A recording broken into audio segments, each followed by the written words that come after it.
This will be a day long remembered. Now I am the master. Welcome to another episode of Legends and Theories. And welcome to a review of the Snoke's Throne Room set. This is based off of The Last Jedi, and one of the scenes where it looks really good if you're watching it the first time, but if you start looking at it a little more critically, there's a bunch of problems, including a disappearing blade, which ultimately ends up making absolutely no sense. That'll be discussed later, but let's take a look at the figures first. You get two Praetorian guards. They're the exact same besides the weapons.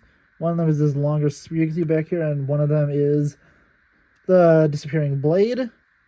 As you can see, he had two blades, and now he has one. And if he had this second blade, he would have killed Rey.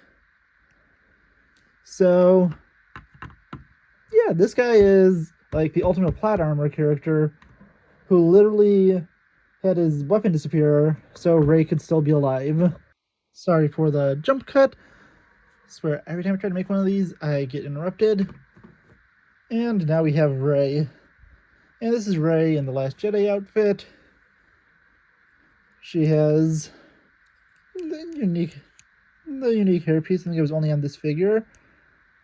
She has her lightsaber and the robe she wears in this movie. We then have Kylo Ren with his more simple robes, angry face on one side, or sad face on the other one, and his lightsaber. And then we have Supreme Leader Snoke. So if you take a look at the first half of this character, he has his body and his head and his arms, and for the other half, he has these legs. If you want to take a look at the character together, you have that, and yeah, honestly, the figure looks fine. If they were still producing him at the time, they could have used those long legs that were, I think, on both Woody and now the Avatar characters. But I don't know how they would really have done the throne, so I guess it's good they did it, for at least, a designing perspective. But for an accuracy perspective, it's pretty bad. But since Snoke is just basically a joke, it doesn't really matter. And speaking of Snoke, his throne can just come off the set and fly. I have no idea why they did that, unless it is to literally just adjust this piece if it comes loose, even though you could do that. Actually, you can't do that from the bottom, so I think it's just literally if this build ever came undone, but I don't know, you could just easily take a set apart if it wasn't there. So yeah, his throne could fly away if you wanted to. His throne has the ability to rotate fully, and has these exposed studs. I don't really know why, but that's Snoke's throne room. I don't know why this scene even happened, because that just left them forced to have to bring Palpatine back and Rise of Skywalker, because he was because there was no credible threat.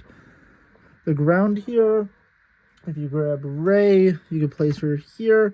Can you move forward to bring her forward towards Snoke?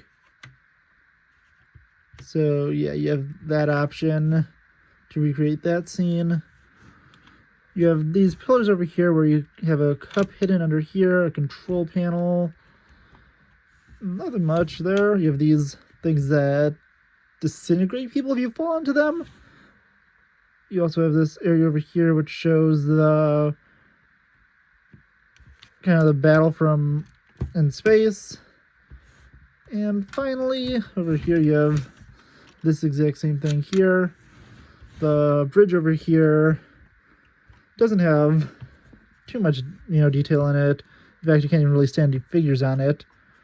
And then you have this elevator that could turn around. I think it might be the exact same stickers that are used on the Luke Skywalker versus Dark Trooper set, which I'm looking at right now. I think they're just put in different places. But yeah, it looks like they're the exact same ones. And, I could just move these two pieces to the side so I'm not blocking it off, and pull that over.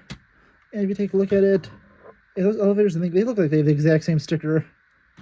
So that's interesting. And you can obviously turn that around so they can come in, although there's nothing for them to come in to. So it wasn't super necessary. This probably could have just been a wall, since this leads to literally nothing. Probably should have had like a hallway or something back here, but they didn't. I think you could also... No, you can add them. I was thinking about the other Death Star. Well, the Death Star set, Palpatine. But yeah, honestly, this is it's a decent set. If you like this scene, you could get it, but yeah, honestly, it's nothing super special, and you also don't have any feature that could knock Snoke in half, which honestly would have been hilarious. The scene wouldn't have made the scene any better, but it would have been a funny detail to include.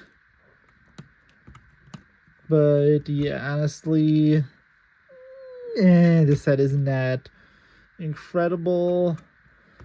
And honestly, I think that probably the best thing they could have done is actually include Snoke with one of the dress pieces that were on the Praetorian Guards, and like a few extra studs under it. And even though they didn't make up the idea until this year, the way to sit a character down from the Rivendell set would have been perfect for this. Plus, they could have also had an easy way to knock him off, so that would have worked even better. But yeah, honestly, this set it's fine, but nothing really great to say about it, or nothing really great or negative to say about it. So let me know what you think about it in the comments, and I'll see you on the next episode of Legends and Theories. Thank you for watching this episode of Legends and Theories.